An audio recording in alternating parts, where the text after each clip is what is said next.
Good evening, Facebook, and welcome to Wednesday Night Wellness Live. I'm Dr. Andrew Merrill here at Night Lake Chiropractic, and we are in the middle of my office here in downtown Orlando, and there's a reason for that, and I'm going to share that with you here in just a second. But this video that we do each week basically highlights some of the most common questions and concerns we're getting from our patients. And this video specifically is being brought to you courtesy of one of our patients, Emily. And Emily is having to care for her elderly father. And right now that's changing a whole lot of things about how she does her normal daily life. And so tonight I wanted to bring to you some of the common topics and tricks that we are using with our patients to make sure that they don't end up with back pain or that they don't make back pain worse. So tonight we're going to go over some of that, but I'm going to bring to you the super duper abridged version of something called back school. Unless you think I'm just coining that term, I'm not. This is something that's been around since the mid-70s. Basically what happened is a doctor in Sweden found that if he took laborers, physical laborers, and taught them how their backs worked and what it was supposed to look like when they were doing their jobs, there was less injuries and less disability. And then that worked out so well that it was copied again in Canada and then copied again in California. And now basically you can find some version of back school in a lot of different places and a lot of different businesses being used to prevent injury to employees.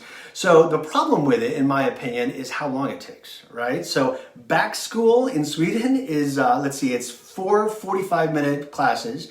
In Canada, it's 4 90-minute sessions. In California, 3 90-minute sessions. I don't have that kind of time. You don't have that kind of time. So we're going to bust this thing out in about 15 minutes. You ready? 15 minutes back school. Here we go. So we're going to start out with basic anatomy, and that's why I had this spine here behind me. But before we even get to that, we got to break that spine down because it's 33 movable units that look something like this when you separate them down. So each one of these blocks is a vertebrae. In between it, you have the disc. Really important, what you don't see here is a whole bunch of muscles, right? So these vertebrae are shaped really weird because they have a lot of muscle attachments. Your back has literally hundreds of muscles that run across and connect these vertebrae from one to the other and then allow all of those motions to happen. We see a lot of injury related to that muscle, but I want to talk about the rest of it here first. So the disc in between it is designed to withstand a huge amount of pressure. So I have this here showing that it's a big shock absorber and it's designed for high pressure situations. And then you have the vertebrae individual. And one of the most common things that we see in older populations is some degenerative disc disease. If you've ever been told you have degenerative disc disease, it means that these bones are starting to kind of fuse together and grow some little osteophyte bony points and trying to kind of lock everything down so that the segment doesn't move anymore. Really important to understand, if somebody says you have DDD of the spine or degenerative disc disease of the spine, it doesn't mean the entire spine has degeneration. It means that certain segments of it have degeneration, and it happens because of bad biomechanics. Another thing that we hear all the time is lumbago. If you've ever heard this lumbago term in your chart, or maybe a doctor was talking about your back and said lumbago, that's just a big fancy word for back pain, and it's nondescript, right? So if you have lumbago, you have back pain, and that's probably why you presented to the doctor in the first place, and if that's your only diagnosis, it's a really bad diagnosis. And then we want to talk about the disc itself, right? So there's a lot of different terminology related to the disc.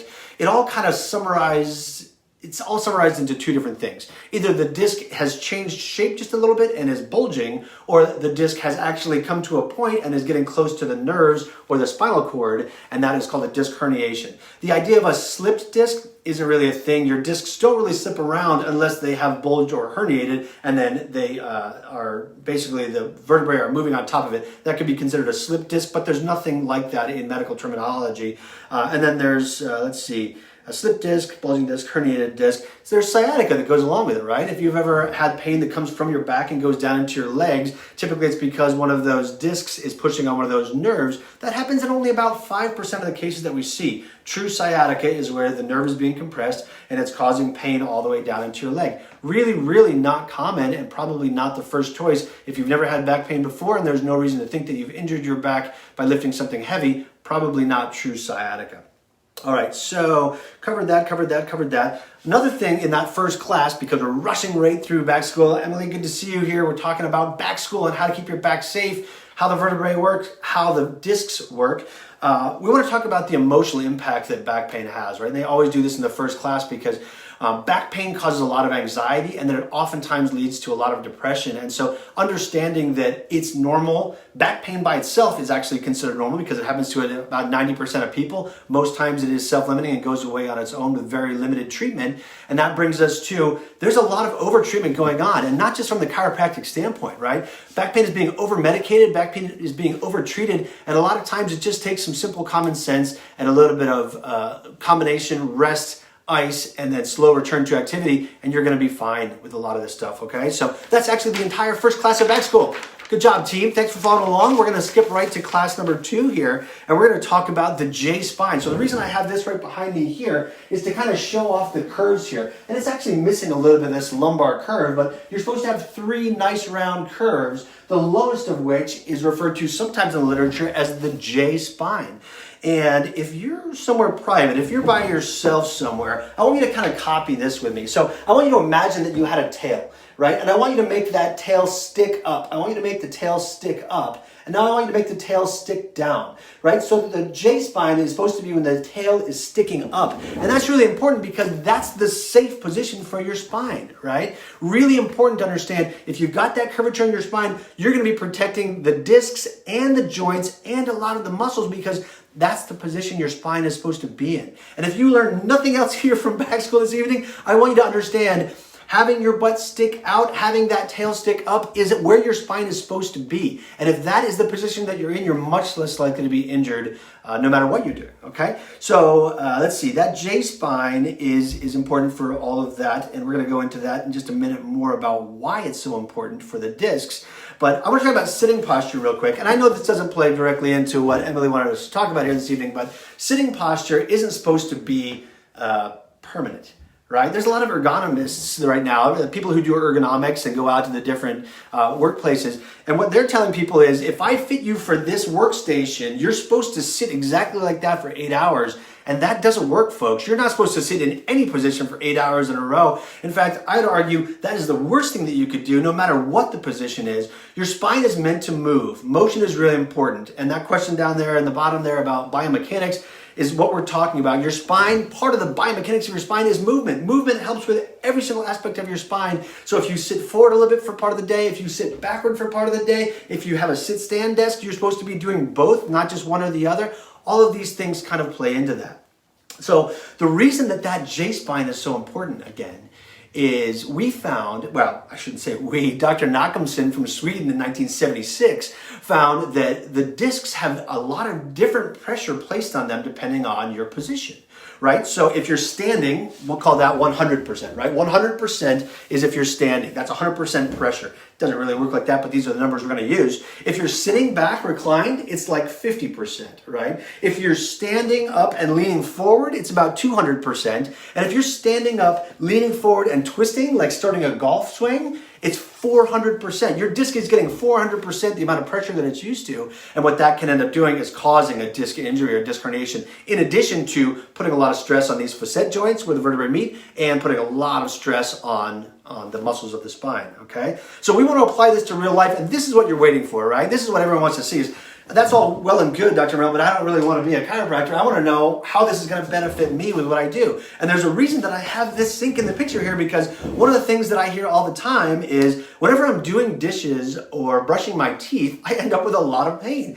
And if this just happened to you while you were cleaning up after Thanksgiving, this might be why. So when you're leaning over a sink, right, you are starting to lean forward, and that leaning forward is putting 400% pressure on that disc. Really important to understand, because if you have a back injury, if you have a disc injury, you are really setting yourself up for failure here. So one of the things that we can do, really important, is if we open up the drawers underneath here, and I hope you guys can see that, if I open up the drawers underneath, I get to put one foot into that, and then now as I lean forward, I actually get to maintain some of that J-spine as I'm leaning forward. Not to mention my center of gravity moves forward, so that all of a sudden I'm not putting nearly as much strain on the muscles of my back. So if you're doing a whole bunch of dishes, if you're brushing your teeth, you need to open this little cabinet underneath, put one foot in just a little bit, because that's going to make it so that you're more stable and end up with less back pain while you're brushing your teeth or doing dishes. So what about if we're going to get a newspaper off the floor or pick something off the floor, right? This is important too. We want to maintain that J-spine. We want to maintain curvature in your lower back. And one of the best ways to do that is to bend your knees. And again, I don't know if you can see this, but as I bend my knees, my hips get lower to the ground. I'm already just a little bit closer to picking up that newspaper or picking something up off the floor. During a lot of these motions, we want to make sure that our knees are bent because one, it takes a lot of the tension off the hamstrings, but two, it allows us to keep our butt out and maintain that J-spine just a little better. So as we do that, we can go all the way towards the floor, keeping that J-spine, grab whatever we need, and then come all the way back up. So keeping your knees bent is another common theme that you're going to hear me talking about here this evening while trying to keep that J-spine, keep that tail pointed up as we're going here. So I'm going to grab my little box here, my little what do you call it? Prop, right? So we're going to pretend that this is laundry because that's the other thing that I hear all the time is as I'm going to do laundry or reaching into something, my back just starts killing me. And again, it has a lot to do with back motion. So I can get this from here, right? As I reach out further, my back can start to bend, right? You see how as I reach out further, my back starts to kind of bend as I reach further? We don't want to do that. We want to get as close as we can to this thing so that we can maintain that good curvature in the lower part of our spine. Same thing as if we're going to pick it up. We want to keep it as close to us as we can because that allows us to keep that J-spine. Really, really interesting stuff. And they've researched this in a lot of different, third world countries that are non-developed, where they're still doing a lot of physical labor, and it actually shows that they have better curvature in their lumbar spine, protecting them from disc herniations. Getting groceries out of the trunk, same idea. You don't want to lean forward, you don't want to reach forward, you want to lean your whole body forward, keep one leg in front of you so that you keep that good curvature in your lower back. We want to make sure that we're not doing any kind of rotation, right? So the worst thing that you can do is reach into your washing machine and then twist and try and put it into your dryer. That's no good. That's the absolute wrong biomechanics for what we're trying to do. You want to make sure that you're doing one motion and then maybe another motion. Don't make it all one motion. Leaning forward and twisting is the absolute worst thing that you can do for your lower back. I want to talk to you about assisting somebody in going from a sitting to a standing position. Again, same mechanics. Everything still stays the same here, right? So first, we want to make sure that they're wearing non-slip shoes, right? Because if their feet start to go out from under them, you have to catch somebody, and catching somebody is really bad for your back, it turns out. So they're wearing non-slip shoes. You want to make sure that you are having your knees bent, getting as close to them as you possibly can, keeping that good J-spine, and then grabbing them by the waist. They're going to move as far forward as they can so that they can get as close to you as they can. You're grabbing them by the waist, and then keeping your knees bent, keeping that J-spine. It's leaning back and having them do the standing up. Your knees should be touching their knees so that they don't buckle backwards or start to fall backwards, because then you end up reaching and your spine goes into that wrong position, which we don't want.